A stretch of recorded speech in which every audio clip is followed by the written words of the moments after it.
कि सीता जी लंकापति रावण की पुत्री थी और ये तथ्य रावण को ज्ञात था कि धूर्त अपने कार्य सिद्ध करने के लिए बहुत बार मीठा बनकर भी सामने आता है। सियावर रामचंद्र की जय। मानस और मानुष में आज हम सुनेंगे सुंदरकांड दोहा संख्या 8, चौपाई संख्या 2 और 3, जिसके माध्यम से हम जानेंगे कि रावण ने जनकनंदिनी सीता जी को कैसे कैसे प्रलोभन दिए। बहुविधि खल सीतहि समझावा, साम दान भय भेद दिखावा। कह रावण सुन सुमुखी सयानी, मंदोदरी आदि सब रानी। तब अनुचरी करऊं पन मोरा, एक बार बिलोक मम ओरा। तृण धरि ओट कहति बैदेही, सुमरि अवधपति परम सनेही।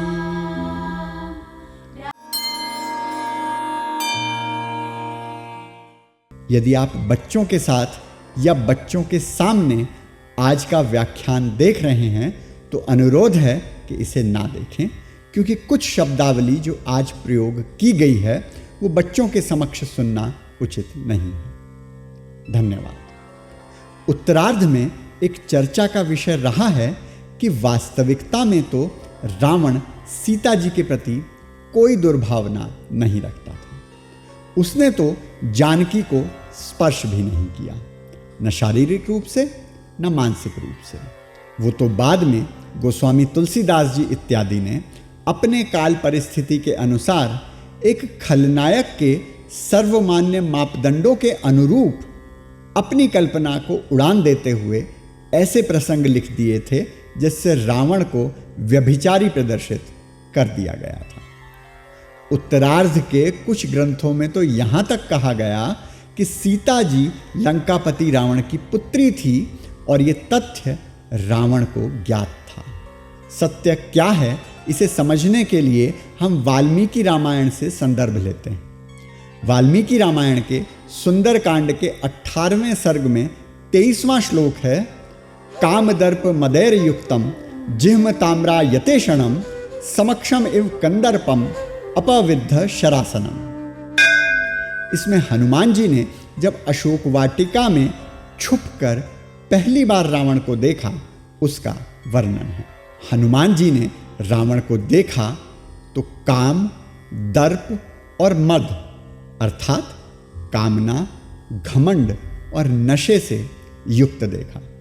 उसकी बड़ी बड़ी घुमावदार आंखें रक्त की तरह लाल थी और वो साक्षात धनुष रहित कामदेव के समान लग रहा था। 20वें सर्ग के दूसरे श्लोक में रावण माता जानकी से कहता है, माम दृष्टा नागना सोरु गुह मानास्तनोदरम, अदर्शन में आत्मानम भयात नेतुम त्वमिच्छसि। हाथी की सूंड के समान सुंदर जंघाओं वाली सीते, मुझे देखते ही तुम अपने स्तन और उदर को इस प्रकार छुपाने लगी हो मानो डर के मारे अपने को अदृश्य कर देना चाहती हो। 5वें श्लोक में रावण सीता माता पर अधिकार जताते हुए कह रहा है, स्वधर्मो रक्षसाम भीरु सर्वथैव न संशयः, गमनम वापर स्त्रीणाम हरणम संप्रमथ्यवा। पराई स्त्रियों के पास जाना अथवा बलपूर्वक उनका अपहरण कर लेना यह राक्षसों का सदा ही स्वधर्म रहा है, इसमें कोई संदेह नहीं है। अंततः सत्य क्या है ये तो राम ही जाने, परंतु वाल्मीकि रामायण से तो ये नहीं लग रहा कि रावण जानकी को अपनी पुत्री के रूप में देखता था। गोस्वामी जी यहाँ चौपाई में कहते हैं, बहुविधि खल सीतहि समझावा, साम दान भय भेद दिखावा। कह रावण सुन सुमुखी सयानी, मंदोदरी आदि सब रानी। उस दुष्ट रावण ने सीता जी को अनेक प्रकार से समझाया, साम, दाम, भय और भेद दिखलाया। रावण बोला, सुनो सुंदर मुख और बुद्धि की धनी सीते, मंदोदरी आदि जो सब मेरी रानियां हैं, तव अनुचरी करऊं पन मोरा, एक बार बिलोक मम ओरा, तरणधरी ओट कहत बैदेही, सुमिर अवधपति परम सनेही। उनको मैं तुम्हारी दासी बना दूंगा, ये मेरा प्रण है। तुम एक बार मेरी ओर देखो तो सही। अपने परम स्नेही अवधपति का स्मरण करते हुए वैदेही एक तिनके की ओट करके इसका उत्तर देती हैं। तो आज की चौपाइयों से हमें क्या शिक्षा मिलती है कि धूर्त अपने कार्य सिद्ध करने के लिए बहुत बार मीठा बनकर भी सामने आता है, स्वयं को आपका हितैषी दिखाता है। बाबा का आज का ब्रह्म ज्ञान है मीठा बोलने वालों के नाम। कहते हैं अति विनयम धूर्त लक्षणम, लेकिन सदैव ऐसा हो यह भी आवश्यक नहीं। कुछ लोग इतना मीठा बोलते हैं और उनके मन में भी कोई छल कपट नहीं होता, और मीठा बोलने के लाभ भी होते हैं।